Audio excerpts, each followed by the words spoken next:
Hey Quinn, I'm curious. Bo has six fourth quarter comebacks now in his short career, and that's tied with Baker Mayfield since 2024. And I'm wondering if there starts to build some sort of a confidence in the offense when he has all these fourth quarter comebacks that you're sort of never out of it, even in a game like last night that seemed so out of hand.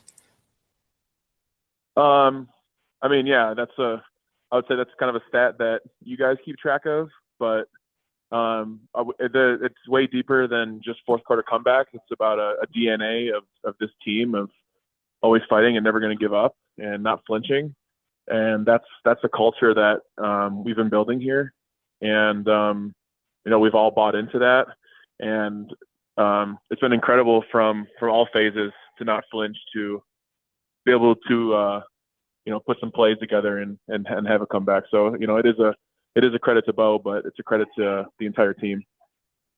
Thanks. Kyle Fredrickson, the Gazette. Hey, Quinn. Sean said after the game that there could be some hard truths coming today in terms of the film study.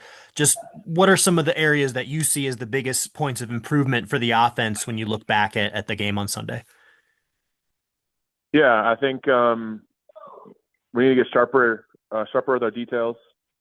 After watching the film, you see just tons of yards left out there, and that's why football is such a great sport. You got to have all 11 on the same page, doing their thing.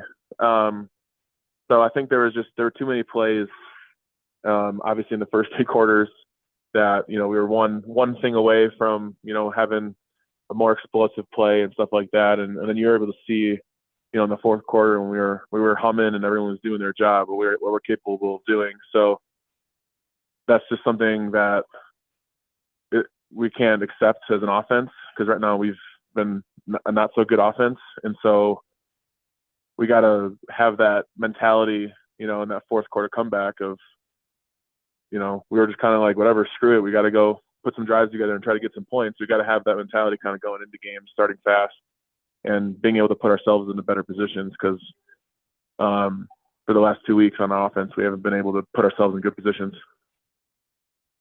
Parker Gabriel, the Denver Post. Yeah, hey Quinn, I wanted to ask you about the run game in particular with that, just in the sense of, trying to get off to a little bit better start. You ended up obviously getting some going, even trailing late in the game, but just in general, where do you think the improvement needs to come to sort of get off to better starts running the football?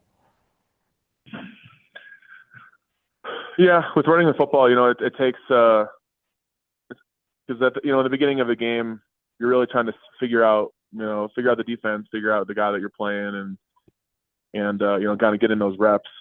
We made it hard to run the ball, because we got down on points. Too many 3-and-outs. I think the effort from everybody in the run game is really good.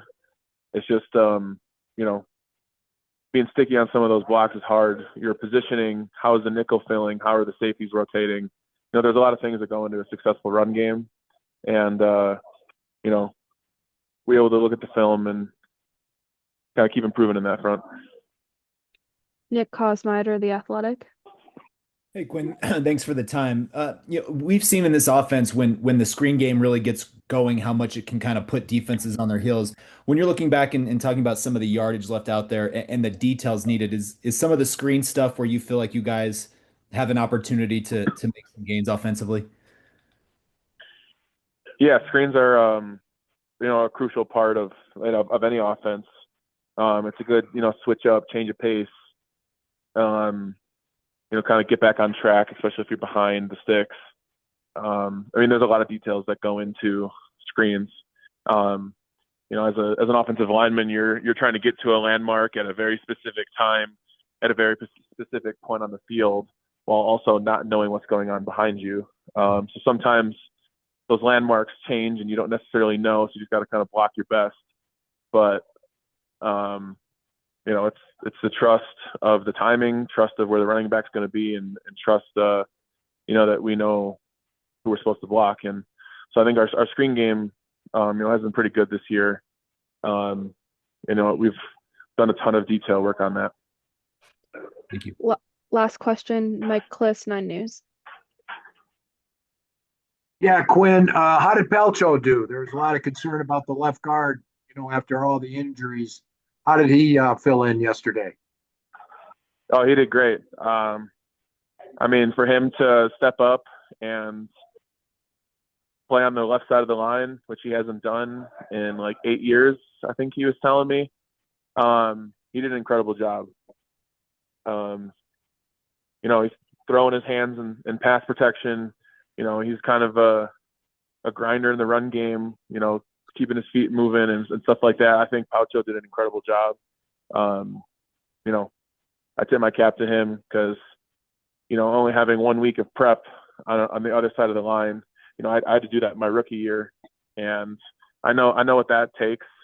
And so for him to be able to go out there and have a bunch of success, just shows how good of a player he is and how hard he's been working, for his opportunities and for his moments. So I couldn't be more proud of him. Quinn, thanks for the time this afternoon. Yep. Thank you. Bye.